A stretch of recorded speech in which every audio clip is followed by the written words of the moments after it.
Look at that.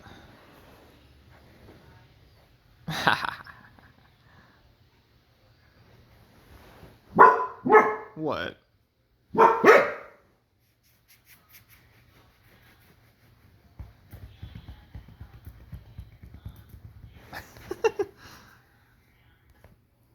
Anyway.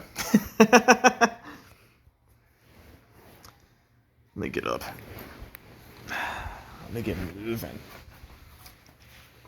Just got done with work. Kind of feel like making a video. Talk to you guys about a few things.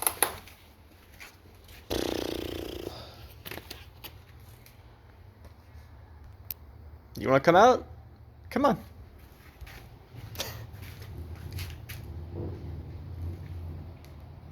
Come on. You too, Simpson. No? Lazy asses.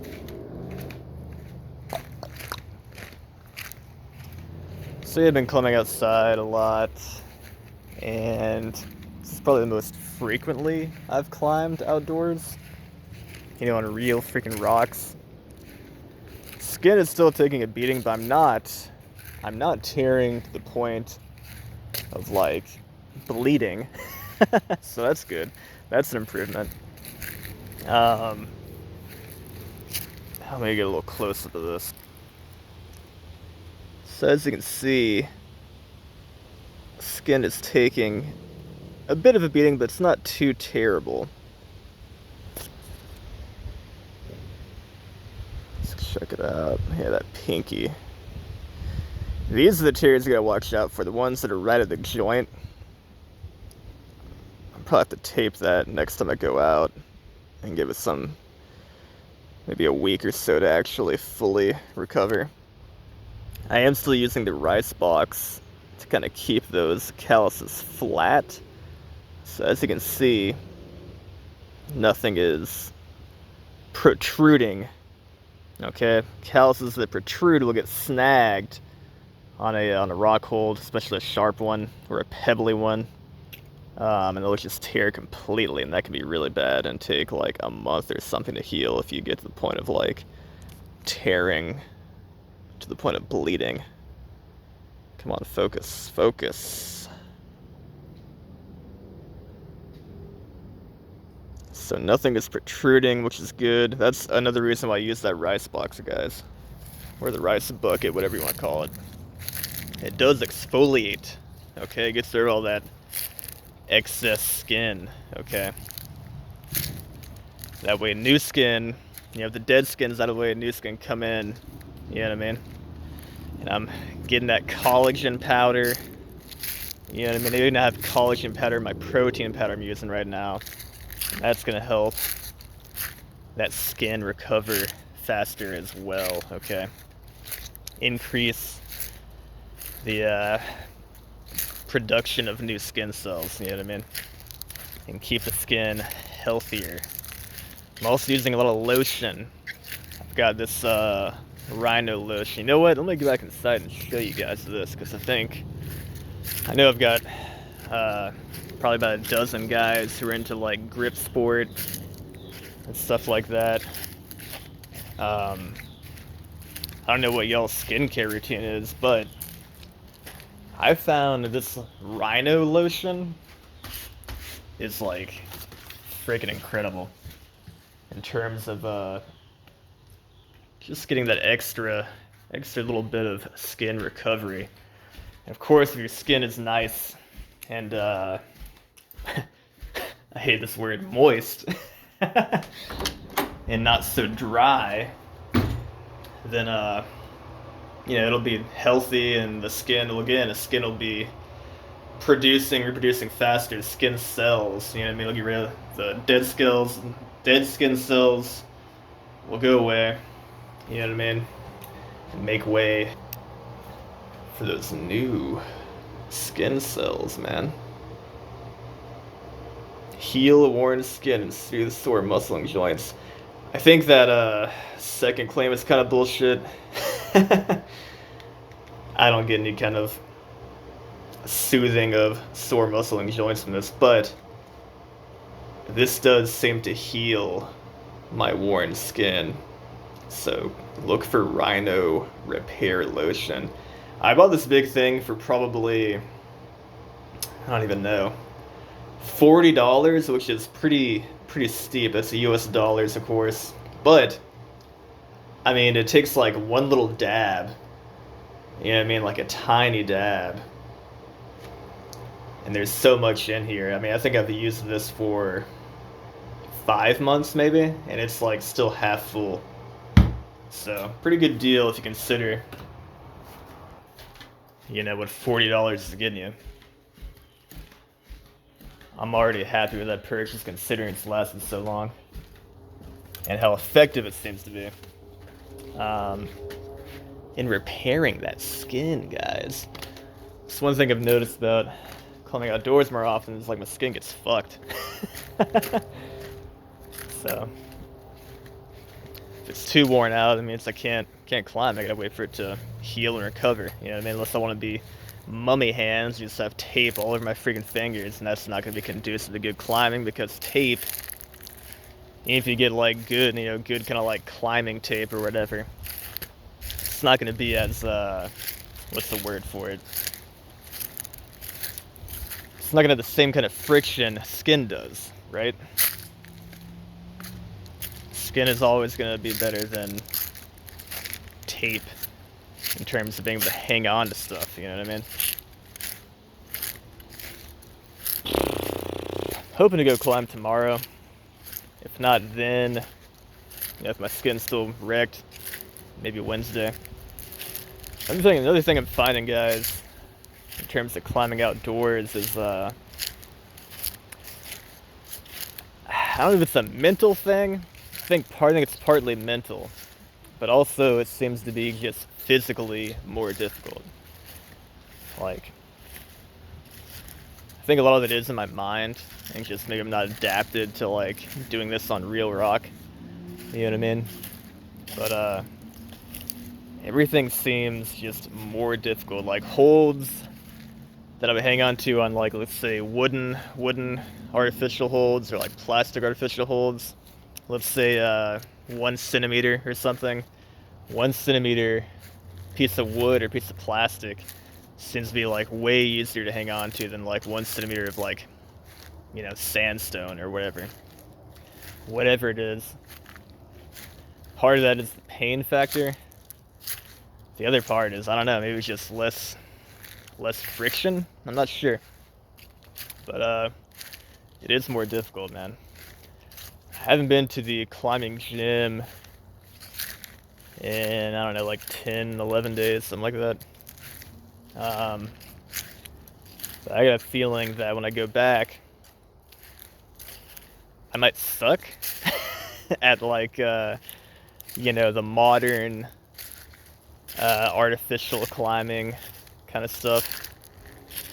But I think I will also at the same time be stronger when it comes to like the simpler problems.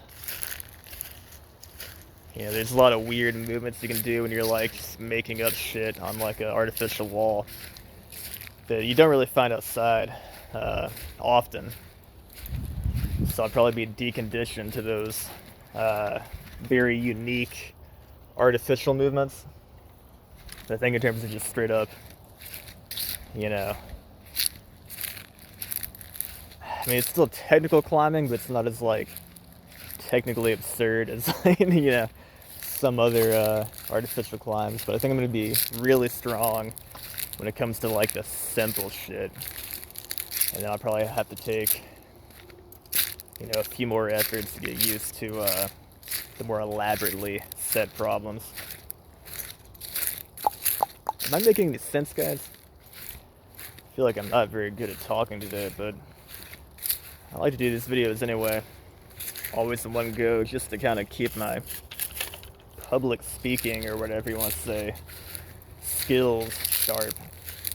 And I was talking to Sheiky Baby. If you don't know who that is, you should follow him on YouTube if you're into like any kind of fitness related stuff, because he's pretty sick. But he was kind of like asking about, or I don't think he asked a question, I think he was just commenting about how I was like, I don't know, good at speaking or something. I don't think I am good at speaking. But I appreciate that compliment. If I am good at speaking, or if I seem like I'm good at speaking, it's because I practice it. And I try not to get too much in my own head when speaking. Even if I say something dumb, I try to just roll with it and continue and maybe elaborate to make sense out of, something stupid I said before. So that is my trick when it comes to public speaking, or even speaking, on camera like I'm doing right now, which I think is kind of a form of public speaking because I am going to post this to public, you know what I mean? Anyway, I guess that's about it, guys. I'm going to keep climbing outside. I've got a couple of extensions of some problems I've done before at the local spot that I think are going to be really freaking cool.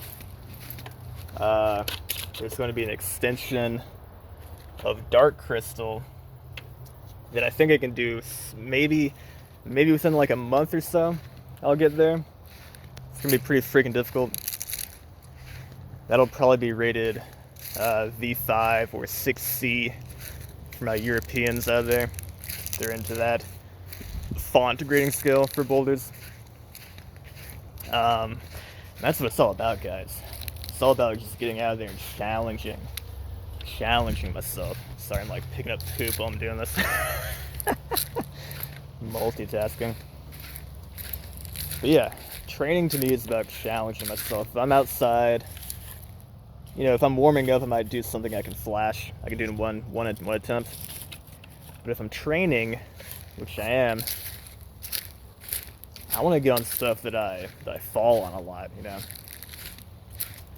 Like, right now I'm falling on even like V3s. The last V3 I posted took about 4 tries. Mostly because the top out sucked ass. But I ended up kind of just muscling it, and it was fine. I think it was more like a confidence issue too. It's a little scary up there, guys. I'm actually afraid of heights. Can you believe that shit? I am afraid of heights, and I'm out here climbing. But that's also why I enjoy climbing, because I want to tackle that fear. I'm not bullshitting you guys. I really am like afraid of heights. When I was a kid, I would be afraid to just walk upstairs. I remember one time I got hit hard with that phobia. It was like a staircase that had gaps between it, you know what I mean? Up into somebody's like apartment, I think. And I was so scared I was gonna like fall. This is my phobic mind. I was so scared I was gonna fall through like the gaps in the stairs that I started crawling up the stairs. I think I was like 5 years old or something. And I still get that fear sometimes, guys, but I like to tackle it, and I feel like I'll kind of get over it eventually. It's kind of like cognitive behavioral therapy or something. I don't know. Is that correct term? But yeah, confidence is definitely an issue sometimes when I'm on a sketchy top out because I'm afraid of falling. You know what I mean?